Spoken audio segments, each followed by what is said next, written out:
Hello, welcome back to Survival Saturday with Johnny Tiger on May 22nd, 2021.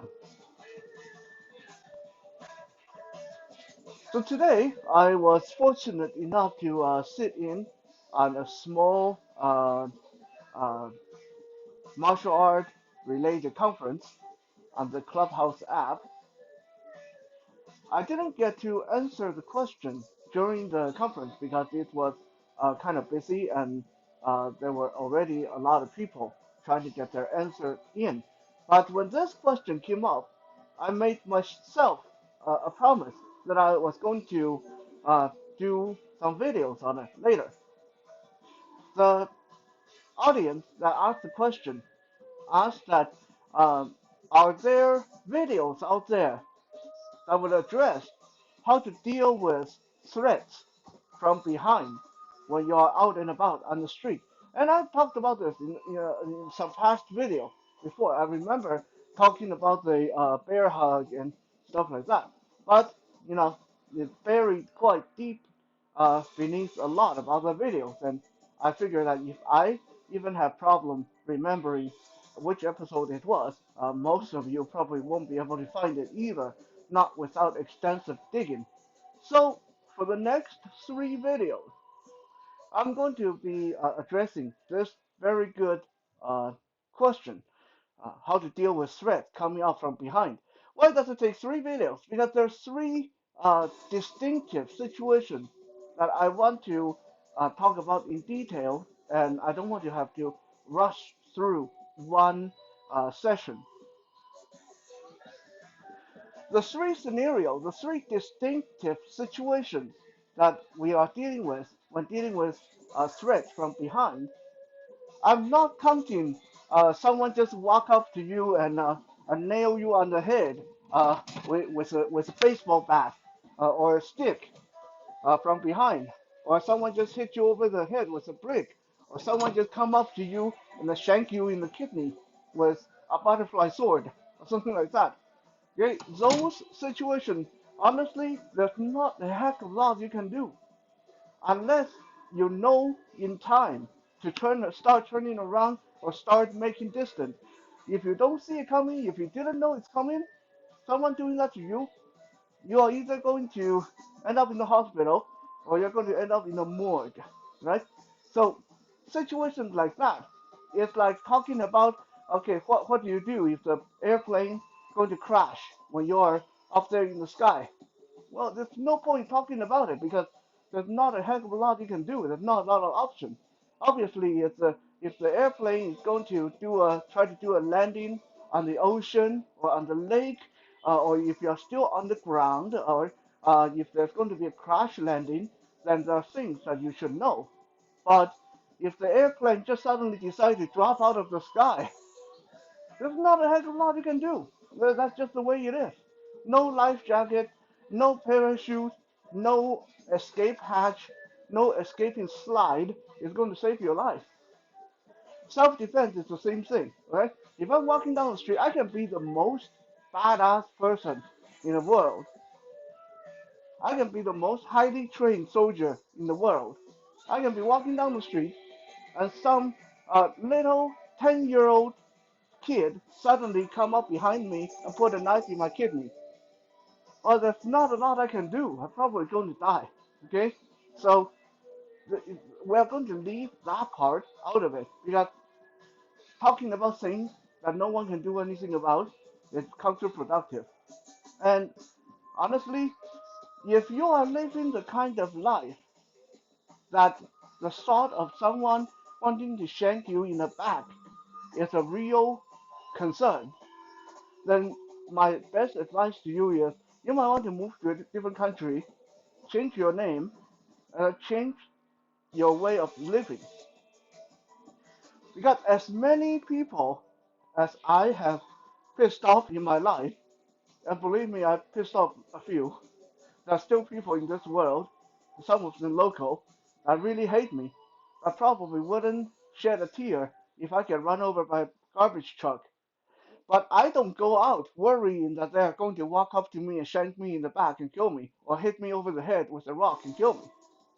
So for you to concern about things like that, you would have to have really done something really bad to someone, somewhere along the line.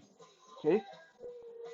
So with that out of the way, the three distinctive situations we are going to be talking about is the assessment period, uh, the under threat restraint, and the under threat striking.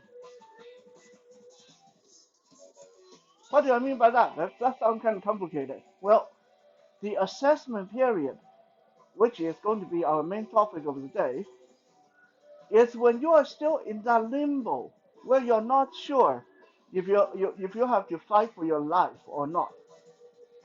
It's when you are struggling in your head. Am I going to turn around and destroy that person, or am I overreacting? This is, in some ways, the hardest situation because sometimes you will find yourself stuck in that mental struggle and you miss the opportunity when you can actually react. Number two, the under threat restraint, meaning you know there's a threat. The person behind you throw a headlock around your head or is grabbing the back of your neck and slamming you down to the floor, right? So they're grabbing you, they're moving you, they're pulling, pushing, tripping. That's the under threat restraint. Now you know you're under threat. What are you going to do? We're going to talk about that in the next episode. And then under threat striking. And how do people strike you from behind? There is a pattern. It's not 100% similar all the time, but it has been proven enough that if we cover most of the basics, you should be fine, unless you get really unlucky. Um, but the second scenario and third scenario, they're both a lot easier to talk about because you're already under attack. You're already being threatened. If you are trained, if you are prepared, you know what to do. Let the beast out and go to work, okay, and hope for the best. It's the first scenario when you are in that assessment period that can be difficult. So I'm going to cover that today.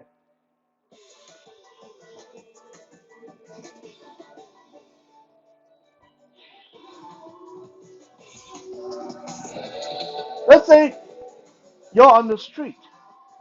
You're walking down the street, you're coming home from the bar. You might be talking on your phone or looking down at a text. Please don't do that, but some of you do anyway.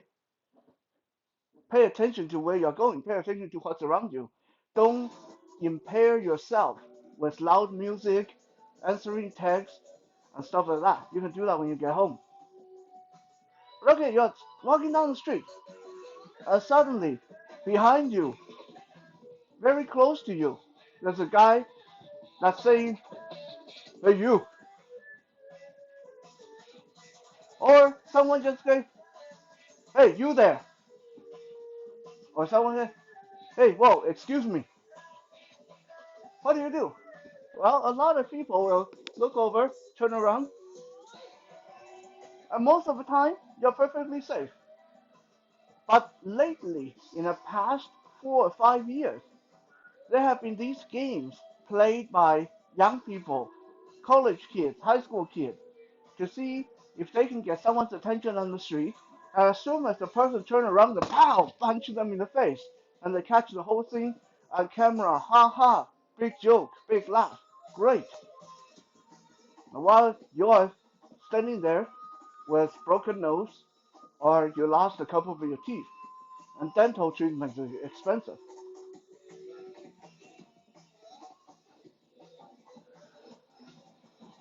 First off, let me throw this in there. If someone punch you in the face and then they run away laughing, If you then chase them down and stomp their head in, you cannot claim self-defense.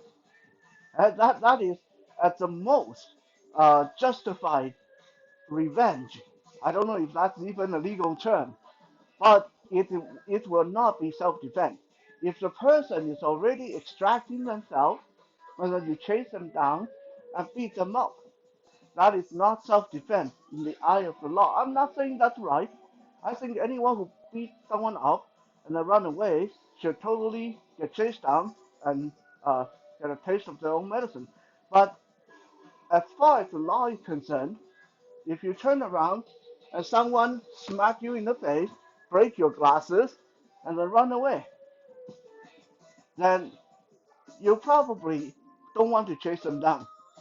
If if you have concern about keeping legal, okay, just saying, chasing them down, exact retribution is not self-defense. So okay then, we're walking down the street and someone go, "Hey you!" behind us. How do we defend ourselves? How do we protect ourselves from just turning around and get punched in the face? For my sighted viewers, for my sighted students, I offer you this one little thing to do that will really cut down on the chance of you eating that sucker punch. And it's very simple. Okay, there's only two steps to it. If I'm walking down, if I were sighted, okay, because blind people have a different way of doing this. If I was sighted, and then if I'm walking down the street and someone go behind me, someone come up behind me, I say, hey, you there. I'm going to move like this. Yeah? Oh, hey, Bruce, how are you? Okay, I don't look overly aggressive, but I want to protect myself. What am I doing there?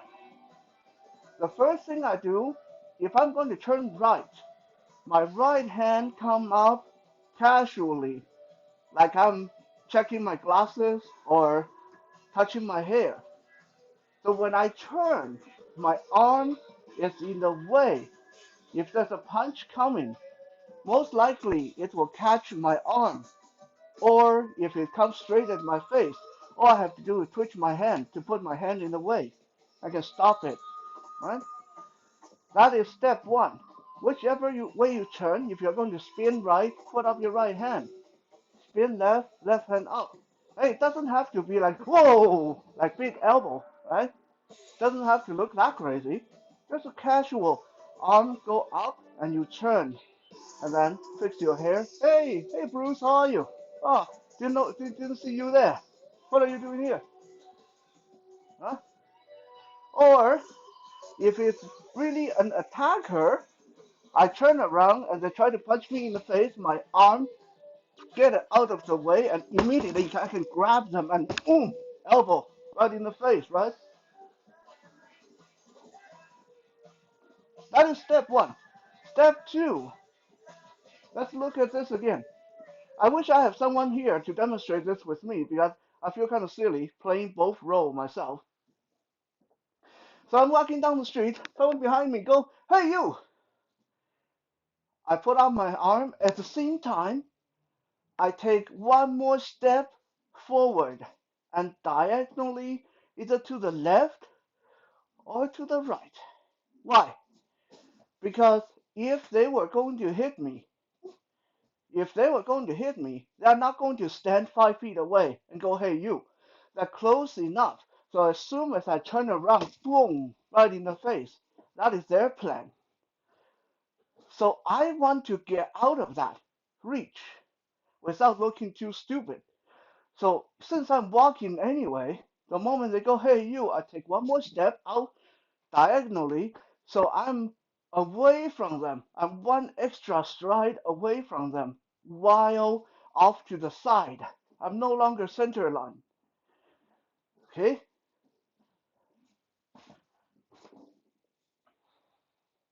Now, what do blind people do? Well, obviously, blind people, we don't want to take that big stride away from the target because, you know, we might step off the curb by accident or trip over something. And yeah, so some of you that interacted with me before might have seen me do this. Okay, I'm going to have my back to the camera so you guys can see me actually turn around. I'm walking down the street. Someone go behind me and go, "Hey you!" I'm going to turn without taking that extra step. But what I do when I turn is this. What did I do? When I'm walking, I'm gripping the end of the handle for my cane, the end right here. As soon as someone say, "Hey you," and I need to turn around, I slide my hand down to the first joint of the cane, lift the cane up slightly so the handle effectively shield all the way up to my forehead. I keep this in front of my face, nice and tight to my body. I turn, okay, and then I put the cane down, put my left hand on it. Why do I do this? If someone is going to punch me as soon as I turn, by having my cane clearing the way, I have a better chance of not taking that in the face. Right? It's just the same as putting up your arm, right? So hand slide down the cane, pick it up, turn, shielding my face with it, and then I put it down, put my left hand on it. My right hand casually drop to my side. You watch enough of my video, you know why I do that. Because at this point, I'm combat ready. My right hand is by my side, my left hand casually cupping the top of the cane. So if I'm in this position, someone suddenly tries to grab me or wrestle me or start hitting me, all I have to do is lift this up, lift out the cane in my left hand, that shield in front of my face, my right hand grab whatever tool is from my pocket and let them have it in the groin or in the stomach, right? Okay, so the whole sequence would look something like someone go, "Hey you." I turn, shield in my face, put it down, left hand cupping the top of the cane, right hand casually dropping to my pocket. By keeping my left hand on the cane, I also allow myself to use it as a landmark. So if things start to go crazy, I can step this way, I can step that way, I can step back, I can step out to the side, I can either step around the cane. I have a lot of different angles I can step without losing exactly where I was standing at the time of the conflict, at the confrontation. And if I want to, I can, since my left hand is cupping the top of the cane, all I have to do is pick it up, lay it along my arm, and this act as somewhat of a shield if I need to protect myself from being hit with a weapon, or I can easily jam it between their leg to trip them up as they try to maneuver around me. So this cane becomes a defensive tool.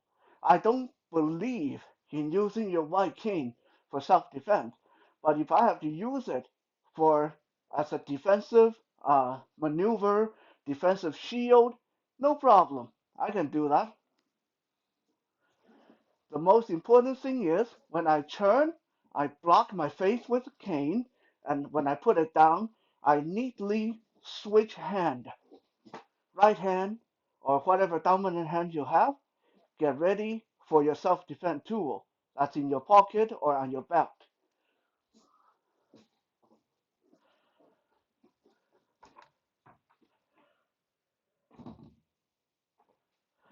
Right here, I want to, before we progress further, I want to add this little tidbit.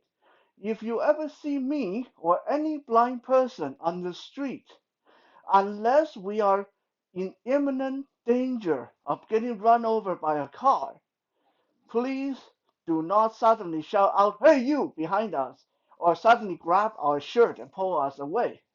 Okay, that's just not cool. You wouldn't like it if anyone do it to you, so don't do it to any blind, visually impaired people you come across.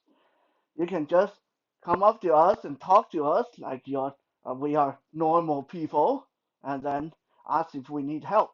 Okay, but no grabbing, no grabbing the shirt, and no grabbing the cane. Grabbing the cane is extremely rude, especially you when you see how some of these canes are jointed. If you grab the cane and we pull back, you end up holding half of the cane, we're holding the other half, and you and I we're going to dance around feeling awkward. Okay? So don't do that.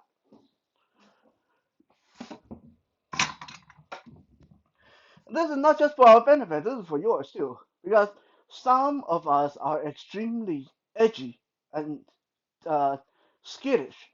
So if you suddenly come up and grab our shirt or sleeve or grab some people, I actually had people do that to me before. They grab the front of the shirt and try to pull me away. They think they're taking me to safety. Okay? If I wasn't such a nice, even-tempered individual, these people would end up getting hurt and I would end up going to jail. So please don't do that. Use your words, use your questions, use your mouth first. Now, what happen if you are walking down the street and someone actually come up and tap you on the shoulder, tap you on the shoulder, right? This is still a tricky situation because it might be your best friend. They're trying to scare you. I had friends that I always tell my friend, please don't try to surprise me. If one day I get really jumpy, you may not like the result. And because friends do that. I've had best friends that sneak up behind me and suddenly tap me on the shoulder. And it's all I can do to restrain myself from reacting to it. So it's a dangerous game to play. So someone walk up to you in the dark and tap you on the shoulder and say something like, "Hey, blind guy," or "Hey, you." Eh? This one applies no matter if you're sighted or blind. Okay, you never want to turn into the person. You never want to turn towards the person on the inside. What do I mean by that? If the person tapped me on the right shoulder with their right hand, I do not want to turn to the left. I do not want to spin to the left. Why? Because now I present them with a nice, easy way to slip their arm around my neck and start choking me. Okay? And their other hand come up and start hitting me in the face. Just not a struggle I want to get involved in. Right? So, if the person come up to me, tap me on the right shoulder with the right hand, I want to turn to the right. Because this way they can't get that arm around me. And I can casually bump their hand off with my arm when I turn. And if they want to hit me with the other hand, they have further to come around. They have to actually reach a little bit to get me. Eh? Similarly, if they tap on me on the right shoulder with their left hand, I don't want to turn to the right because again, I'll be turning right into them. They can loop their arm around the back of my neck, pull me in, and start hitting me. Right? If they tap me on the right shoulder with their left hand, I want to turn left and bring my left arm around to bump their arm off my shoulder. Okay? And some people say, well, how do I know which arm they're using? They're behind me. And this is what I tell you, use your ears. Okay? If the person tap me on the shoulder and I hear their voice directly behind you, then they are most likely tapping me with their right hand on my right shoulder because then their mouth is right behind my head. Right? If the person tapped me on the right shoulder and then their voice is behind my right ear or slightly behind me to the right, then I know they just use their left hand. Why? What? How can I be so sure? Because very few people will walk up to someone, reach across themselves, and tap the person on the opposite shoulder with their opposite hand. And no, almost no one ever tap like that. Doesn't mean it never happened, no, but it's just almost never. Okay, so they're either going to be off to the side or directly behind you. Right? So let's say I'm walking up to Bruce. Let's say Bruce is facing away from me. He's not, but let's say he is. I'm going to tap him on the shoulder to assault him. Okay? Most likely, it's going to look like I tap with my right hand on the same side shoulder, and then my left hand is ready. As soon as he turns around, boom, let him have it. Right?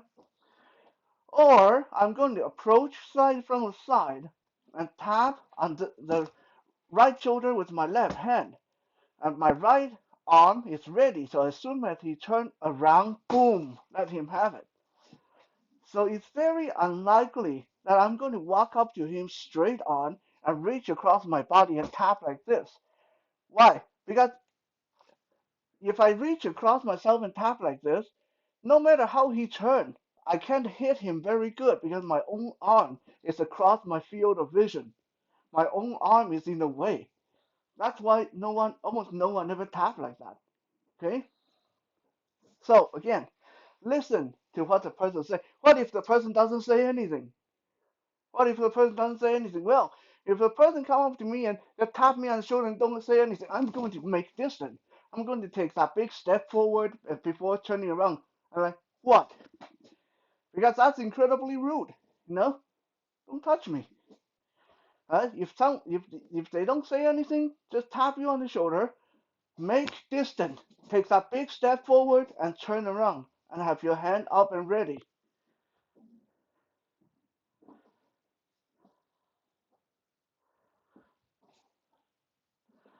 Like I said, these are the tricky situations where you do need to take that extra step to verify.